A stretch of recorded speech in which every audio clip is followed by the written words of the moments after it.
예배드린 여러분 축복합니다. 네. 29장 말씀은 28장에 이어서 이제 두 번째 출애굽 2세대죠. 출애굽 2세대 백성들이 가나안 땅에 본격적으로 들어가기 직전에 지금 백성들을 계수하고 정비하는 거예요. 이제 가나안 땅에 들어가기 전에 무엇을 정비하느냐니까 예배 생활에 대해서 한 번 더 짚고 넘어가는 그런 내용입니다. 28장, 29장. 각종 제사, 절기에 대해서 다시 가르치고 있는 거예요. 2세대들 앞에 다시 가르치는 겁니다. 예배를 이렇게 드리고 절기 때 이렇게 드려라. 이 절기에 시간을 드리고 물질을 드리고 그렇게 하라. 그렇게 가르치고 있는 게 28장, 29장 말씀입니다. 여러분 우리가 그러니까 신앙생활에서 여러분 누가 뭐라 그래도 가장 첫 번째 잘 정비되어야 될 건 예배 생활입니다. 하나님 앞에 시간을 드리고 또 하나님 앞에 드릴 예물을 드리고 이것들을 우리가 이 아주 기초 중에 기초죠. 이 부분이 흐트러지지 않는 것이 신앙생활의 첫 번째인 줄 믿습니다. 이걸 여러분 우리가 무시하면 안 돼요. 예수님도 그러셨어요. 이 바리새인들이 이제 이게 박하 회양과 근처의 11조를 드리니까 그러니까 정신 하나님 앞에 드리는 그 물질 드리는 것이 중요한 게 아니라 정신이 더 중요하다라고 얘기하시면서도 뭐라 그러셨냐면 이것도 버리지 말고 저것도 버리지 말라 그러셨어요. 이것도 취하고 저것도 다 취해야 된다 그랬습니다. 그 예수님 말씀이에요. 그죠? 그러니까 신앙생활이라는 게 이런 부분들이 잘 정비돼야지 됩니다. 그러니까 이제 지금 이제 예배 생활이 지금 젊은 세대들 가운데 많이 무너지고 있습니다. 그래서 여러분들 우리가 출애굽 2세대들을 위해서 우리가 여러분들 기도해야 할 줄 믿습니다. 이게 지금 뭐 큰 교회건 작은 교회건 지금 다 똑같습니다. 지금 그래서 이거 정말 기도해야 할 문제입니다. 그래서 우리가 이것을 함께 기도해야지 우리의 이 신앙생활이라는 게 흔들리지 않고 교회도 흔들리지 않습니다. 우리가 그런 신앙생활 교회가 될 수 있기를 축원합니다. 그래서 서로 그러니까 우리가 이게 신앙생활이라는 거는 보세요. 지금 출애굽 2세대가 딱 본격적으로 가나안 땅에 들어가기 직전에 지금 모세가 다시 한번 가르치는 거예요. 그죠?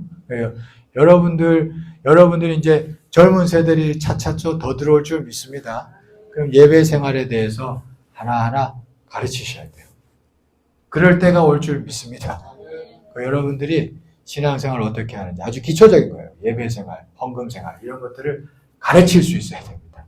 이거를 지나치게 얘기하는 거는 잘못된 거죠. 그러나 권면해야 할 때는 해야 돼요. 권면 안 하는 것도 잘못된 겁니다. 그러니까 우리가 그렇다고 매번 막 그냥 이거는 그렇게는 아니지만 우리가 아무튼 서로 신앙생활을 그렇게 할 수 있기를 축원합니다. 자, 그 다음에 30장. 30장에 나가면 이제 서원하는 거에 대해서 또 가르칩니다. 서원하는 거에 대해서 가르치는데 어떤 내용을 가르치냐면 내용만 제가 말씀드릴게요. 나중에 읽어보세요. 어린 자녀가 있는데 서원을 했어요. 근데 나이가 어린 애들은 뭘 모르잖아요. 그죠? 제 옛날에 간증 얘기했죠. 뭘 모르잖아요. 그런데 그러면은 그럴 경우에 부모가 그거 아니야 하면 아니라는 거예요. 이제 그 얘기하는 겁니다. 부모가 자녀가 아무리 서원을 했어도 부모가 들어보고 아닌 것 같으면 아니야 하면 그 서원 취소될 수 있다는 얘기를 하고 있습니다. 네, 그 얘기를 하고 있는 거예요. 왜? 자녀들은 아직 뭘 모르기 때문에. 잠언서 22장 15절에 이런 말씀이 있어요. 아이의 마음에는 미련한 것이 얽혔으나 이래요. 아이의 마음에는 미련한 것이 얽혔으나. 그러니까 여러분 이게 아이들은요 아직 온전한 걸 모르잖아요. 그렇잖아요. 우리 애들 여기 있지만 졸고 있어서 괜찮아요. 아니 모르잖아요. 그러니까 지도가 필요하고 훈계가 필요한 줄 믿습니다.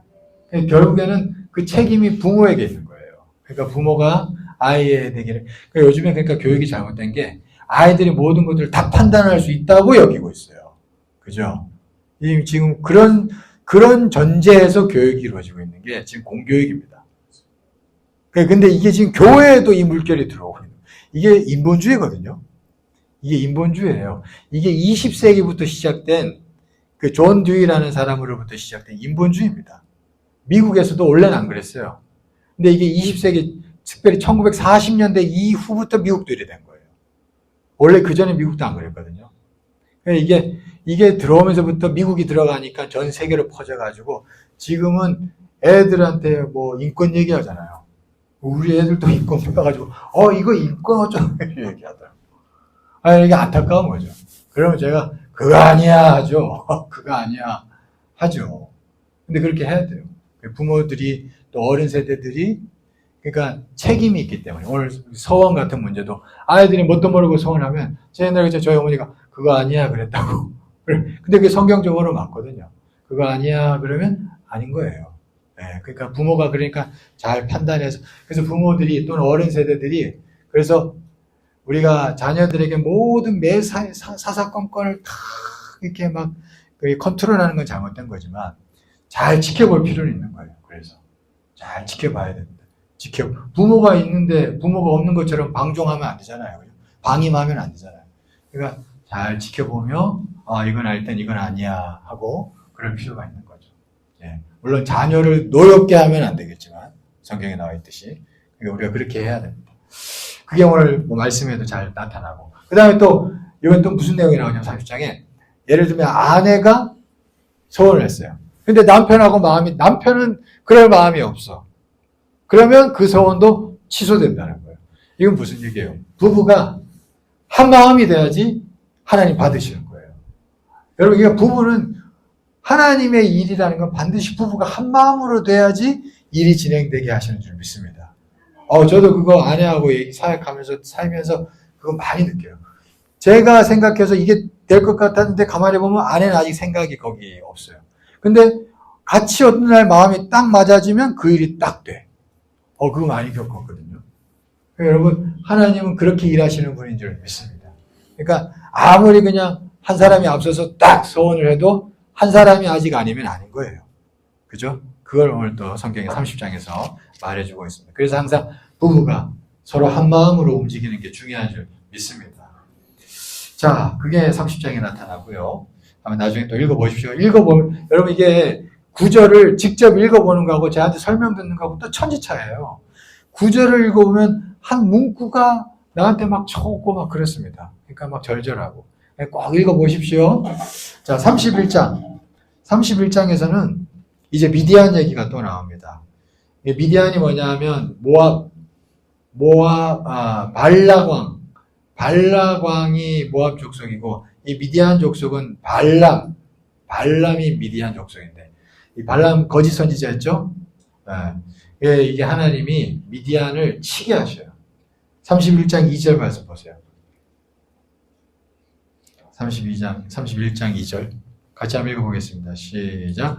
이스라엘 자손의 원수를 미디안에게 갚으라. 그 후에 내가 내 조상에게로 돌아가리라. 자, 이게 모세의 마지막 사명이었습니다. 미디안을 쳐라.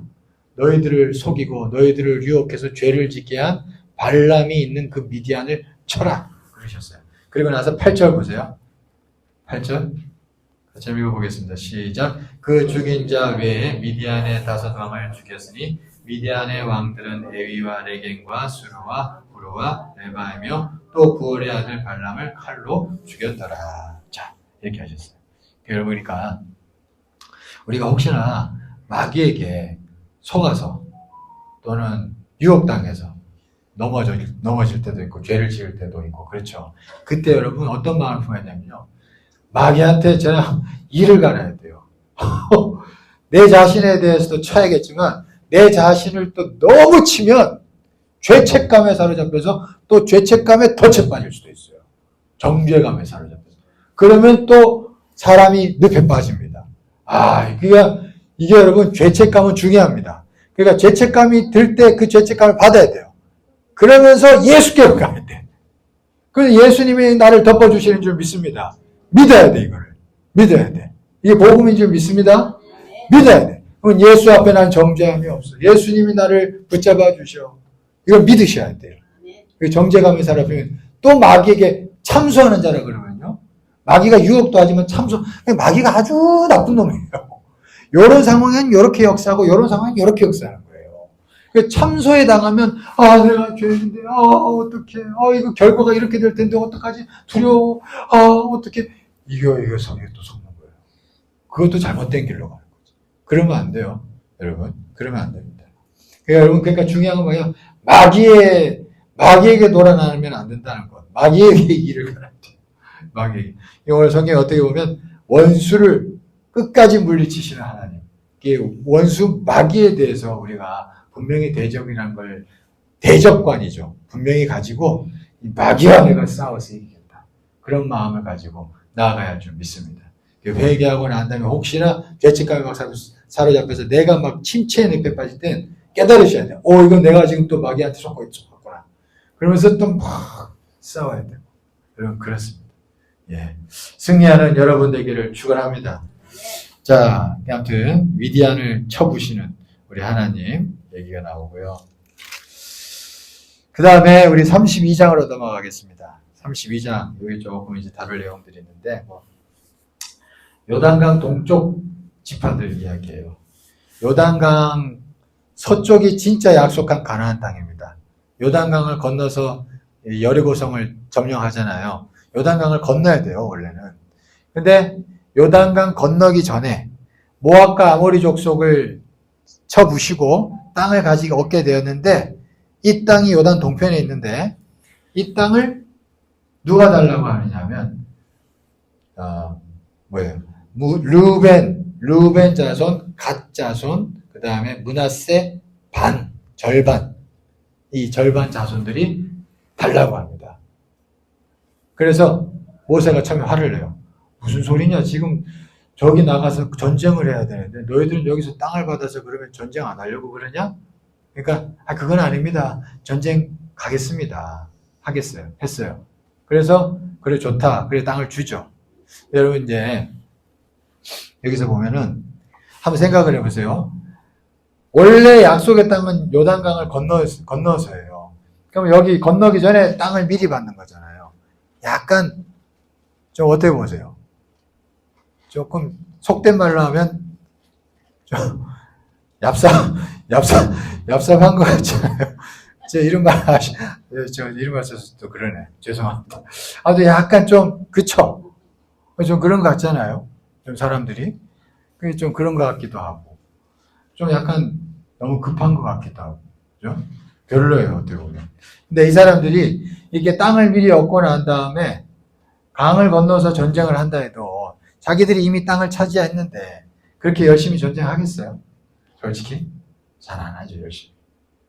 그러니까 이제 나중에 보면은 이게 요단 동편 사람들이요, 이 요단 서편 지역 사람들에 대해서 좀 약간 소외감을 느끼면서 겉돌게 됩니다. 이 사람들이. 그런 내용들이 나중에 성경에 보면 많이 나타납니다. 그러니까 이게 함께 가야 할 때는 같이 가서 다 하고 그러고 난 다음에 이게 나중에 땅을 얻는 게 좋았을 텐데 그게 아니었어요. 속히 기업을 얻으려고 하는 게 좋을 수도 있지만 나쁠 수도 있습니다. 잠언서에도 20장 21절에 보면 처음에 속히 잡은 산업은 마침내 복이 되지 아니하느니라 그래요. 처음에 속히 잡은 산업이 복이 안 될 수도 있다는 거예요. 그러니까 이게 이 길르앗 땅이라고 그러는 데 있죠. 요단 동편을. 길르앗 땅에 있었던 사람들이 나중에 보면은 겉돌고 온전히 이렇게 민족 가운데 못 섞이고 그런 일이 생깁니다. 예를 들면 어떤 일이 있었냐면 사사기 20장에 보면 어떤 일이 있냐면요. 레위 제사장이 이제 첩이 있어요. 참 부끄러운 일이지만 성경에 그런 내용이 나옵니다. 첩이 있는데 첩을 데리고 이제 어디를 갔다가 첩이 도망을 가요. 그래서 첩 도망간 대로 데리러 가니까 이 첩이 또 막 안 따라오려고 하고 막 그럽니다. 그런 내용이 나와요. 아무튼 결론적으로 첩이 어떤 동네에 이르러서 잠깐 머물렀는데 이게 참 그 동네 불량배들한테 안 좋은 일을 당하는 거예요. 그리고 죽어버립니다. 참 성경에 그런 내용이 나와요. 죽어버려요. 그러고 난 다음에 이게 온 이스라엘 지파들이 이 일에 광분을 합니다. 그래서 이스라엘 총회로 모여라 그래요. 네. 이게 이제 이 나쁜 짓을 한 게 베냐민 지파 사람들이었어요. 다 베냐민 지파에 대해서 광분해가지고 온 지파들이 모여라 그랬어요. 그런데 다 모였는데 어디만 안 모였냐? 여기 길르앗 사람들만 안 모여요. 여기 나중에 보면 길르앗 사람들만 안 모여요. 이게 이 사람들이 그러니까 이게 지금 겉도는 거예요. 요단 동편 사람들이. 그러고 나서 나중에 어떻게 되느냐 하면 이제 다 모여서 일단 처치합니다. 베냐민 지파를. 그러니까 베냐민 지파 사람들이 너무 많이 죽어요. 너무 많이 죽어요. 특별히 이게 너무 많이 죽어서 여자들까지도 너무 많이 죽었어요. 그러니까 베냐민 지파가 씨가 말리게 된 거예요. 씨가. 그래가지고 또 나중에 이스라엘 민족들이 모여서 야 이거 어떡하냐. 우리와 같은 동족인 한 지파가 없어지게 생겼다. 막 이럽니다. 그래가지고 그러면 어떻게 할까? 그러면 우리가 그때 총회로 모였을 때 모이지 않은 지파가 있을 거 아니야. 그러니까 거기가 길르앗 사람들이야. 그러면 잘 됐다. 그 사람들은 같이 결의를 하지 않았으니까 그 지파에 사람들을 보내가지고 남자들을 다 죽이고 여자들을 뺏어다가 베냐민 지파에 주자. 아, 성경에 이런 내용이 나왔다, 여러분.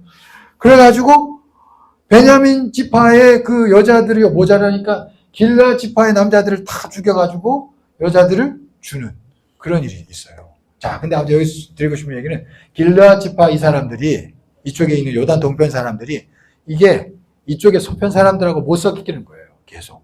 잘 못 섞이는 걸 볼 수 있습니다. 이게 겉도는 거죠. 이게 좋은 게 아닙니다. 근데 이게 왜 이렇게 됐느냐? 이렇게 해석하는 분들이 있어요. 여러분, 르벤이 원래 장자죠. 야곱의 장자예요. 근데 성경에 보면 르벤이 아버지의 첩을 건드리죠. 범합니다. 그러고 나서 장자권을 뺏겨요. 장자권이 어디로 가느냐 하면 유다로 가버리죠. 르벤이 뺏겨버립니다. 그러고 나서 르벤은 장자인데도 불구하고 계속 소외되어 지냈습니다. 그러니까 르벤 지파가 왜 서편에 안 갔냐? 내적으로는 자기가 가봐야 주도할 수 없다는 걸 알았어요. 그래서 빠졌어요. 그리고 갓 지파는 왜냐? 르벤하고 갓 지파는 항상 같이 묶여 있었습니다. 이게 보면 세 지파씩 묶었거든요. 이게 성막을 중심으로 이동할 때 세 지파씩 묶었어요. 그러니까 갓 지파는 르벤 지파하고 같이 지냈어요. 그러니까 르벤 지파에 물이 든 거야. 그러니까 그런 어떤 마음이 물든 거지. 그래서 르벤과 같이 가는 마음이었어요. 그리고 므낫세 지파도 재밌습니다. 므낫세 지파는 에브라임의 형이죠. 요셉의 아들이잖아요. 그런데 원래는 므낫세가 형이에요. 에브라임이 동생이고. 근데 장자권이 여기도 어디로 갔냐면 쉽게 말해서 에브라임이 지파가 더 크게 되는 축복을 받았어요. 그 에브라임이 월등히 커요. 여호수아가 이 에브라임 지파 사람인데 에브라임이 월등히 큽니다. 그러니까 므낫세도 소외감을 느낀 거예요. 에브라임을 볼 때마다. 그래가지고 에이씨 나 저 서편 안 가. 그런 마음이 들어서 여기 남았다는 거지. 그러니까 이 세 지파 지금 요단 동편에 남은 세 지파는 약간 겉도는 마인드의 사람들이거든요. 무슨 말씀인지 이해되죠? 이게 좋은 게 아니에요, 이게. 이런 마음으로 자꾸 스스로 소외감을 느끼고 겉돌면 이게 하나님의 어떤 본격적인 흐름 안에 들어오지를 못하고 계속 겉돌면요. 이게 진짜 하나님의 은혜 안에서 기업을 제대로 누리지 못할 수가 있습니다. 이게 요단 동편으로 간 사람들이 그런 사람이죠. 안타깝죠. 저와 여러분들은 겉도는 자들 되지 않기를 축원합니다. 네, 그래서 주님의 본격적인 보유의 흐름 안에 늘 들어올 수 있기를 축원합니다. 네, 교회 안에서도 우리 하나님이 주시는 말씀이 있고 움직임이 있고 흐름이 있는 줄 믿습니다. 거기에 우리가 안테나를 지켜들고 같이 그저 한 마음으로 같이 흘러갈 수 있기를 축원합니다. 네, 그렇게 되기를 축원합니다. 자, 그 다음에 네, 33장 보겠습니다. 33장은 이제 출애굽에서부터 가나안 땅에 이르기까지의 여정이 쭉 지명이 나와 있습니다. 이건 지도를 잠깐 보면 좋을 것 같아요. 지도 한번 띄워주시죠. 지도 보면 조금 더 이해가 높으니까 먼저 그 유럽이랑 지중해 연안 지도 한번 보여주시겠어요?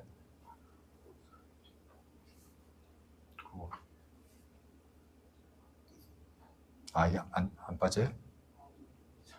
이상해졌어요?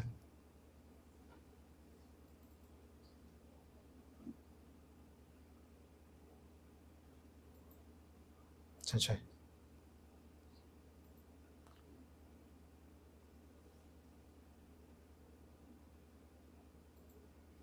아까 자료들 폴더에 있는 것 같은데.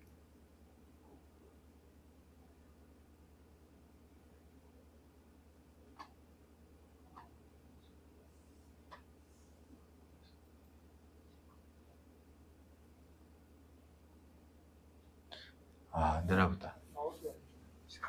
그래요?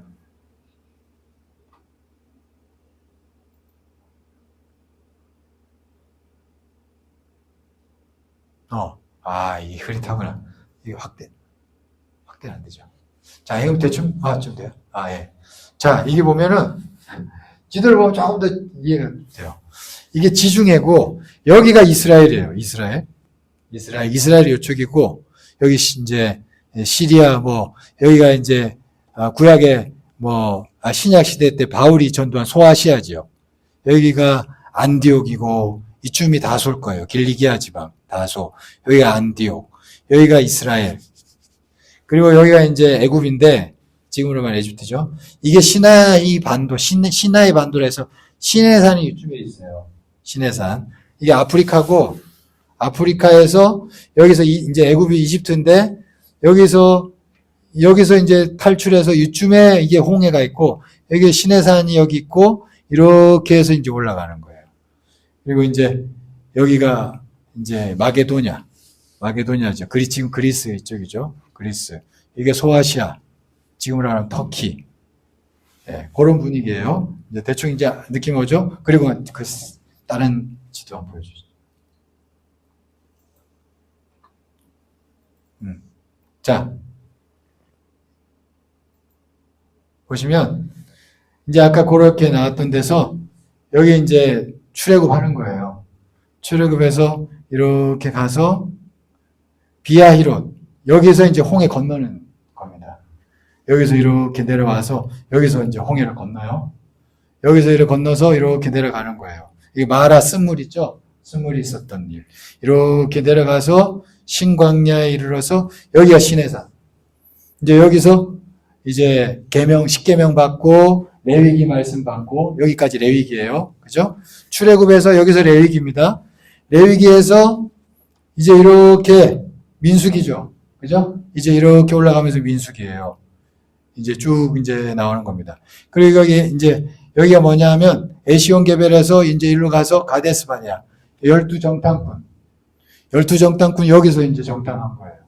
근데 여기서 이제 10명이 부정적인 얘기해서 땅에 못 들어가죠.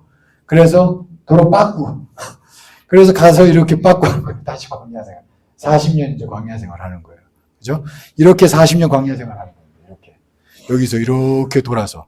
여기가 가나안 땅 위인데, 일로 못 가고, 여기 보여주세요. 여기가 예루살렘. 여기가 이제 가나안 땅인데, 일로 못 가고, 가나안 땅까지 가서, 그죠? 이렇게 40년 도는 거예요. 그래서 다시 여기 모인 거예요. 이제 다시, 여기서 만났다가, 이제, 여기서 지금 하는 내용들이, 민수기 뒷부분 우리가 보는 내용들이 다 이루어지는 겁니다. 그래서 이렇게 민수기 여기까지 가는 거예요. 여기 가서 에돔 족속에 지나가자니까 못 지나가게 하잖아요. 그래서 약간 둘러서 가서 모압 족속, 여기서 발락도 만나고, 발락 사건 막 있고, 그렇게 해서, 이렇게 느보산까지 오는 거죠. 여기서 모세가 죽고, 그죠? 여기서 죽고. 그리고 여기 요단강 건너서 여리고 이기고, 이렇게 되는 겁니다. 지도 보면 약간 그래도 조금 더 와닿죠? 지도 보니까, 그죠? 그래서 한번 지도 보여드리는 거예요. 지도 보면 조금 더. 그러니까 이게 말이 쉽지 참 길죠? 그죠? 요정이? 그죠? 이렇게 한참 헤매면서 움직였다. 이렇게. 그러니까 이게 어떻게 보면 이렇게 바로 갈 수 있잖아요. 근데 하나님은 삥 돌게 하신 거예요. 이렇게 해야 백성들이 만들어지니까. 그죠? 직진하면 될 거를, 우리 요즘 말할 것 같으면, 하나님은 길을 모르니까, 길을 모르니까. 모르는 사람들 데리고 하나님은 삥 돌아서 인간 만드시는 거죠. 그렇게 해서 움직이셨다는 거 알 수 있습니다. 이게 33장 내용이에요. 33장의 지명 가르치면서 이렇게 나오는 게 이거예요. 잠깐 여러분들의 이해를 돕고자 말씀드렸습니다. 자, 이런 내용이 있습니다. 자, 아무튼 또 말씀을 한번 집에 가서 읽어보시고 그렇게 하면 좋겠습니다.